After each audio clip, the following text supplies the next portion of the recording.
damn hard. So have they. And yeah, but I've equally worked. No, they've worked harder, actually, under my scenario. Why do they work harder? Well, the same reason you're saying that you've worked damn hard. I'm just making up my facts to fit the story. They've worked much harder than you.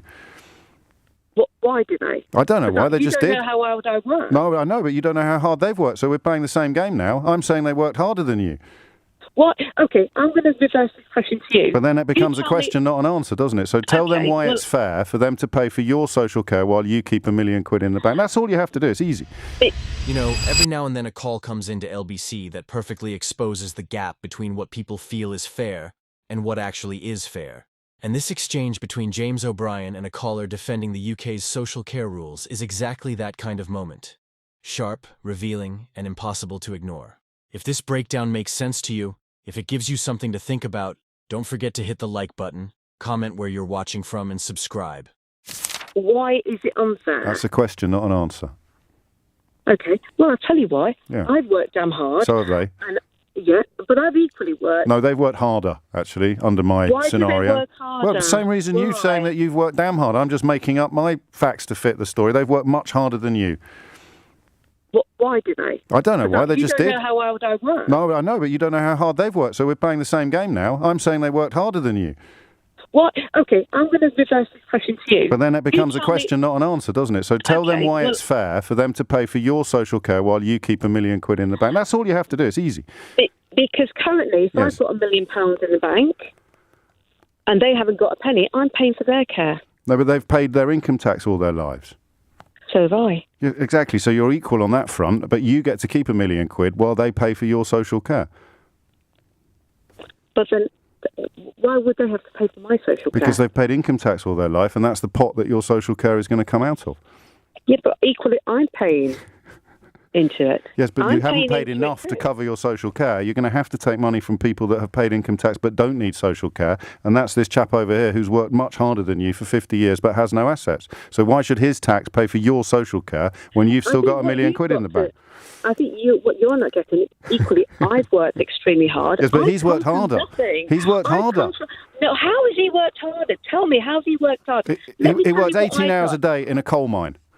Okay, that's different. But can I just say what I've done?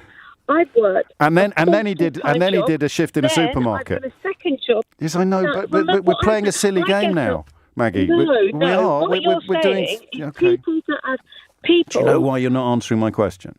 Why? Because it's not fair. No, it is fair. All right, well, tell him why it's fair then. Go on, it's easy. Go on, tell him why it's fair. I'm absolutely sick to death. Okay, I see how society live. Okay, I'm absolutely sick to death. Yeah, people playing the. No, not scroungers. What then?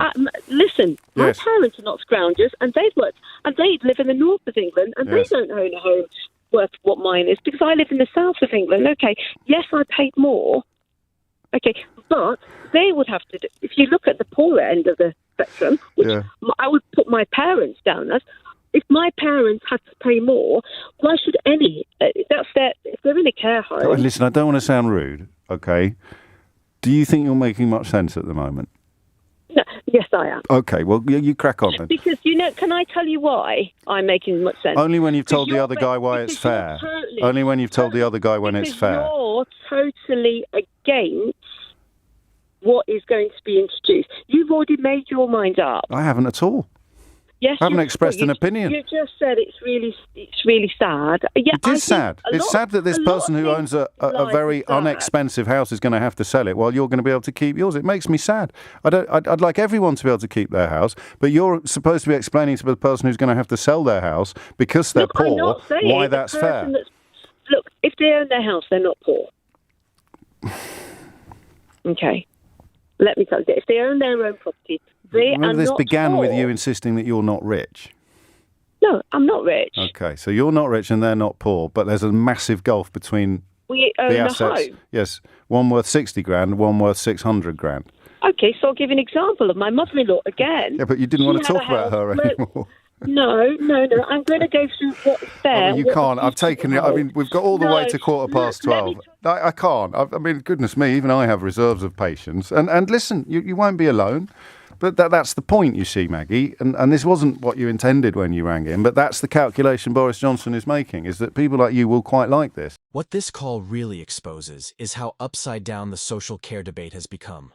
We've reached a point where people with real assets, real wealth, are being told they're the ones under threat, while the workers who've spent their lives paying into the system are expected to quietly shoulder even more.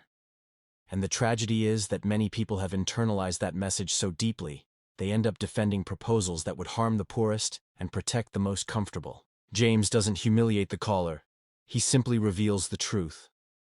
A fair system cannot ask a care worker, a miner, or a supermarket cashier to fund the long-term care of someone who still has £1 million in the bank. That's not fairness. That's economic ladder-pulling dressed up as common sense. And let's be honest, this is the same playbook we've seen in conservative politics for years. Shift the burden downward.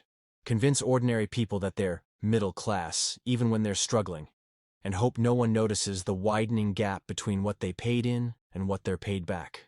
It's the same trick used in healthcare debates in the US, where working families get told universal care is too expensive, while the wealthiest enjoy tax breaks big enough to fund it. Social care should never be a punishment for being poor. It should be a guarantee, a shared system where the contribution is fair and the dignity is equal. So, what do you think? Is the current model fair, or is it time for a system that puts working people first? Let me know in the comments, and don't forget to subscribe for more breakdowns like this.